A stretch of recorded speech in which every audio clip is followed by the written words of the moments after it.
Next guest really needs no introduction. So I say he is truly a star. Yes, I'm referring to actor, humanitarian, philanthropist. Please welcome Mr. Hill Harper to the Fox 5 Live Zone. Good to see you, sir. Welcome to the show. Good to see you guys. Great to be on. It's great to be here. It's great to be back in D.C., such a place that so many wonderful people, and it's just great to see you. Hey, Hill, I got to ask you, first and foremost, I think you're the only person that I've ever met that ages backwards. Dude, you keep on getting younger and younger. hey, this gray hair is coming in, man. I'm trying to figure out how to stop it. It's coming.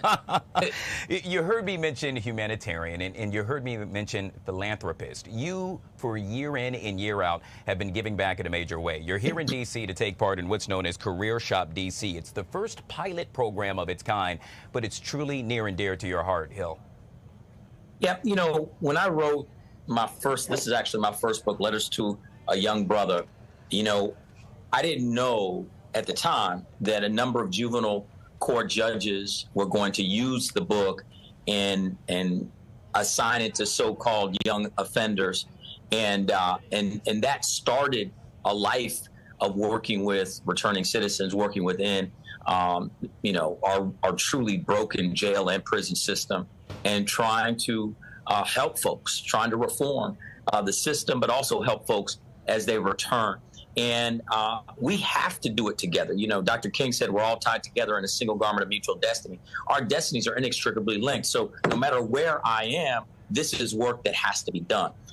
And we have to do it together, because the only way we solve these big issues in community is through community partnership and collective action. Yeah. Hill, I've seen you in action. Speaking of action, I got a chance to see you speak before to a number of folks that happened to be incarcerated at one point. To see their eyes light up, to see you be able to relate to them and they relate to you with regard to perhaps what they were going through, it truly made a difference. To know that what you do really makes a difference. How does that make you feel, Hill? You know, I'm always reminded, you know, quick story. When I was at Harvard Law School, I called a bunch of guys. We went out to a maximum security prison called Walpole State Penitentiary to play a basketball game. And I called Barack Obama. I called a number of other guys. We played this game. And I always think back. We were young brothers at Harvard Law School. These were young brothers who are inside of a maximum security prison. And you changed one or two things in any of our lives, and we switched places, right? And I even think to this day, those young brothers we played against don't know that they played a basketball game against a future president of the United States. Wow. You know, and so that every day we're reminded that we have to be our brother's keeper, our sister's keeper. And if we're not doing that work, what are we doing? And that's what it's about to me. And so many people are committed to helping each other. There's so many wonderful people here doing this work. I mean, the city's showing up. The city's bringing resources. We have all these different programs. We have to support these types of things so we can actually solve problems for individuals. Because this is about individuals, right? This isn't about a line item in a budget. It's not about a program. It's about individual lives and families and community. Yeah, with regard to Career Shop DC, spearheaded by our very good friend, Miss Gabby Smith, one of the things that she... Great work. Amazing work. And one of the things that she focuses on is not just talking the talk, but walking the walk. In this case, providing job skills. The importance of that, Hill. Yeah, you know, listen, if we can't find a way to create jobs and create opportunity, then we're going to just have a recidivism cycle.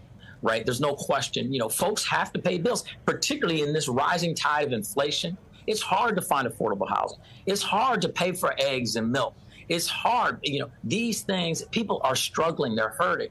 You know, if you happen to have a car, it's hard to pay for gas. And so we have to get people living wage. We have to get them job ready. And we've got to make sure that they stay in those jobs and they get paid a living wage. I mean, listen, the federal minimum wage hasn't raised since 2009.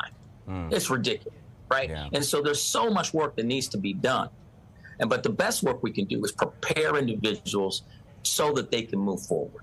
Hill, I got a chance, as you heard me make mention, hear you speak before, and one of the things that you touched on happens to be your son.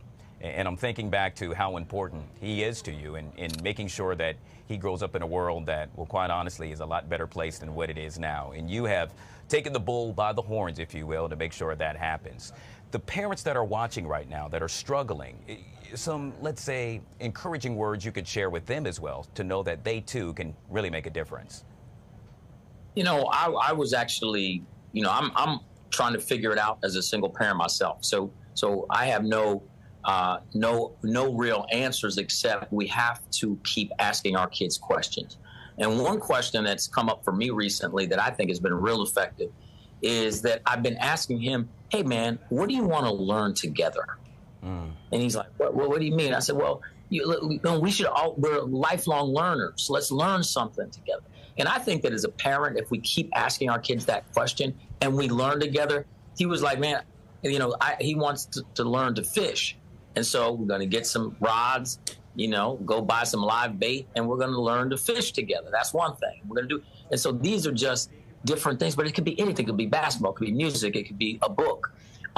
You know, these are things, just asking, what do you want to learn together? And then doing it together, I think is really provided an opportunity for me to connect with my son in a different way. Yeah. And any parent can use that. Yeah. We'll wrap up with this, and that is, we all know your amazing work as an actor, but you've entered the political world, if you will, and I got to say, I am truly impressed, sir, with what you've been able to do. To think that you have, in essence, not necessarily given up acting, but to say, you know what, there's a bigger cause here. There's something that's calling me to really make a change. I salute you for that, sir. Well, thank you. You know, we have to remember our power, and part of that power comes through the ballot box. And we're seeing so many people. I mean, and listen, it's hard for me to be here because I talk about D.C. in a lot of my speeches all the time. I say that there are more African Americans in the District of Columbia that are unrepresented federally than the folks in North Dakota, South Dakota, Wyoming, that each have 2 senators and a congressperson. Yet folks don't have that here. It's ridiculous. It's ridiculous. And so there's no question we have to bring representation, and we have to fight so that folks in the District of Columbia have federal representation, and therefore getting the federal dollars back here to invest in community. And that's exactly what you were doing, and that's exactly what Career Shop DC happens to be doing as well. Once again, joined by actor, humanitarian, philanthropist, Mr. Hill Harper, right here on the Live Zone. Truly a pleasure to have you on the show, sir. Thanks, guy. I appreciate you. Continue being the voice for our people and voice for everybody. You do a great job, and I appreciate you. Thank you, my brother. All right, guys. We'll take a quick break, and we'll be right back.